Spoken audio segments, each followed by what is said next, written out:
এই হলো মহারাজা কৃষ্ণচন্দ্রের সেই বিখ্যাত কৃষ্ণনগরের রাজবাড়ি। শিয়ালদা স্টেশন থেকে প্রায় 100 কিলোমিটার দূরে অবস্থিত কৃষ্ণনগরের রাজবাড়ি। প্রকৃতির অপূর্ব শোভা দেখতে দেখতে আপনি মাত্র 3 ঘন্টায় পৌঁছে যাবেন কৃষ্ণনগর স্টেশনে। স্টেশনে নেমে আপনাকে টিকিট কাউন্টারের দিকে যেতে হবে। টিকিট কাউন্টারের ঠিক পাশেই টোটো দাঁড়িয়ে আছে। আপনাকে টোটো ধরে কৃষ্ণনগর রাজবাড়িতে যেতে হবে। টোটোর ভাড়া পড়বে 15 থেকে 20 টাকা। স্টেশন থেকে কৃষ্ণনগর রাজবাড়ি আপনার যেতে সময় লাগবে 20 থেকে 25 মিনিট। যেতে যেতে আপনি কৃষ্ণনগর রাস্তায় বিভিন্ন মূর্তি দেখতে পাবেন।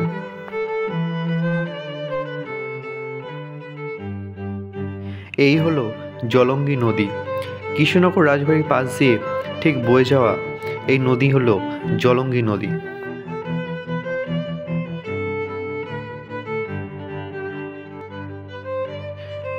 রাস্তা থেকে নেমেই আপনি দেখতে পাবেন বিশাল বড় লাল রঙের একটি স্তম্ভ। লাল রঙের স্তম্ভের ঠিক পাশের রাস্তায় চলে গেছে কৃষ্ণনগর রাজবাড়ি। চলুন আজ ঘুরে দেখি ঐতিহাসিক কৃষ্ণনগর রাজবাড়ি। কৃষ্ণনগর নামটি যার থেকে সেই রাজা কৃষ্ণচন্দ্রের বাসভূমি। কৃষ্ণচন্দ্র রায় 1910-এর দিকে ছিলেন নদিয়ার মহারাজ। বাংলা সাহিত্য, বাংলা সংস্কৃতি ও বাঙালির ইতিহাস তার ভূমিকা অবিস্মরণীয়। মূল ফটকে যাওয়ার সময় আপনি এরকম বিভিন্ন ফটো দেখতে পাবেন।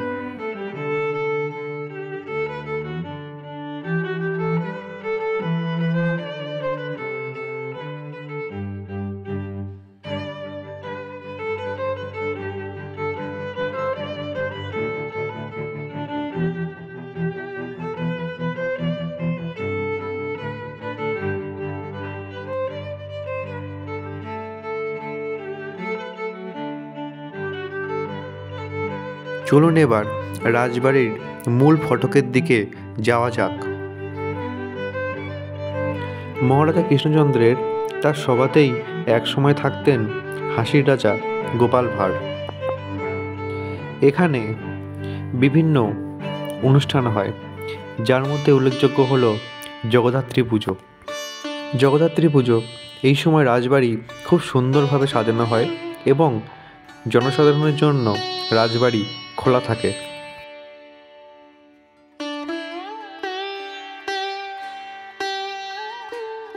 রাজবাড়ির সামনে যে মাঠটি দেখছেন, এখানে হয় বারোদোলের মেলা। এই বারোদোলের মেলা 1 মাস ধরে চলে।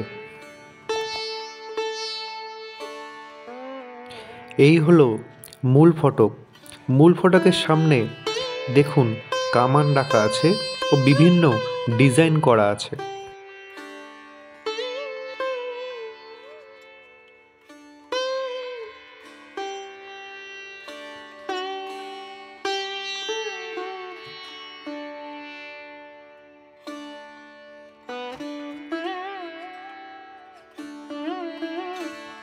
কৃষ্ণনগর রাজবাড়ি মূল ফটক রাজার উৎকৃষ্ট শিল্পরুচির পরিচয় বহন করছে, তুলে ধরছে রাজবাড়ির আভিজাত্য।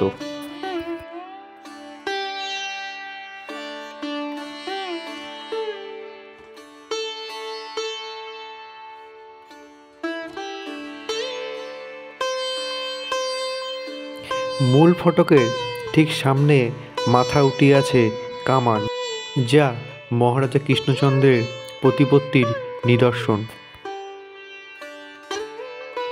প্রথা মেনে আজও সেজে ওঠে প্রতি বছর দুর্গাপুজো। এই দুর্গাপুজো একসময় চালু করেছিল মহারাজা কৃষ্ণচন্দ্র।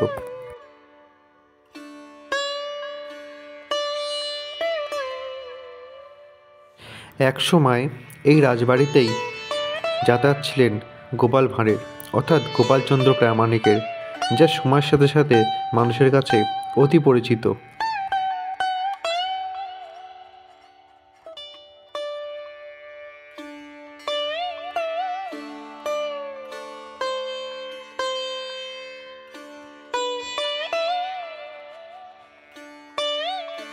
মূল ফটকের সামনে খুব সুন্দর ডিজাইনের মাধ্যমে ফুটিয়ে তোলা হয়েছে।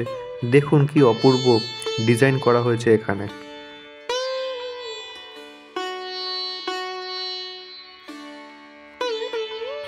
দেখুন রাজবাড়ির কি সুন্দর শিল্পরুচির পরিচয়, যা আজও আভিজাত্য বহন করে চলেছে।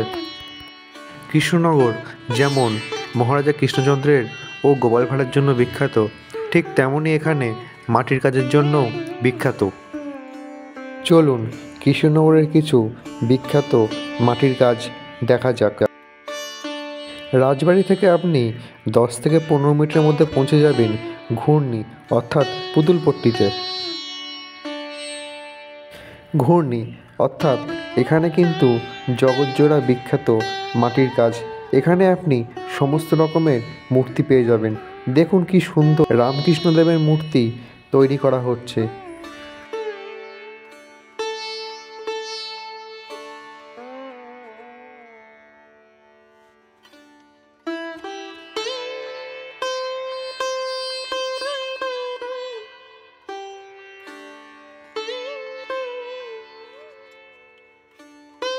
এখানে এলে আপনি বিভিন্ন দোকান দেখতে পাবেন।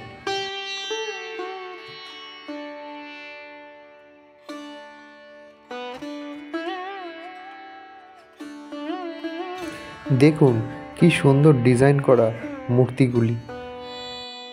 এখানে আপনি বিভিন্ন দামের মূর্তি পেয়ে যাবেন।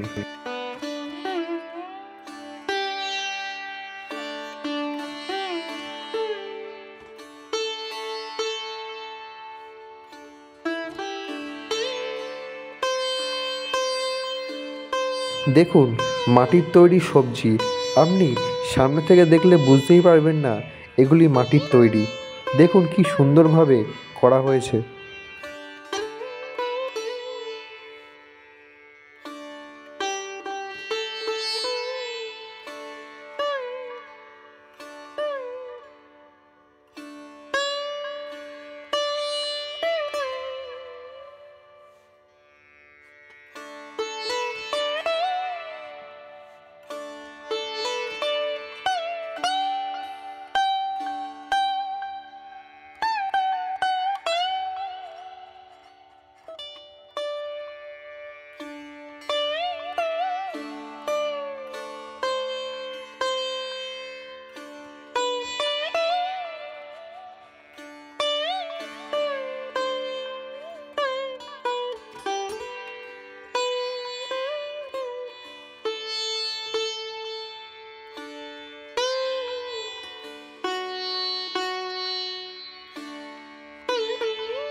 এখানে মাটির পাশাপাশি বিভিন্ন পাথরের কাজ করা মূর্তিও পেয়ে যাবেন।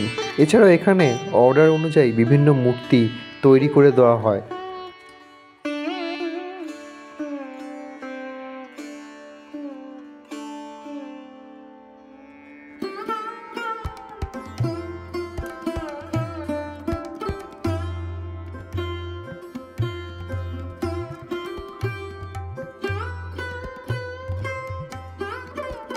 এখানে আপনি বিভিন্ন দামের মূর্তি পেয়ে যাবেন।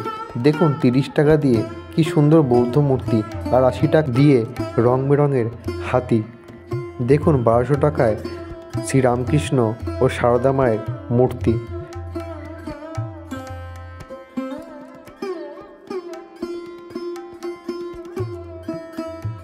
এই গণেশ ঠাকুরের সেটটি মাত্র 1800 টাকায়। দেখুন 600 টাকা দিয়ে কি সুন্দর বেহালা বাজানো মূর্তি এখানে রাখা আছে।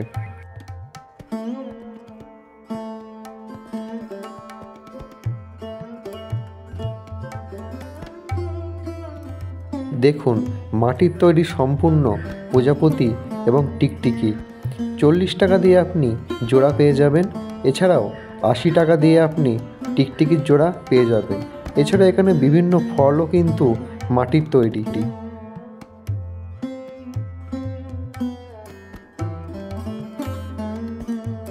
দেখুন 150 টাকা দিয়ে কি সুন্দর মাটির ডিজাইন করা মূর্তি।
এটি কিন্তু সম্পূর্ণ মাটির তৈরি। সামনে থেকে দেখলে আপনি বুঝতেই পারবেন না এটি মাটির তৈরি, মনে হবে যেন আসলই।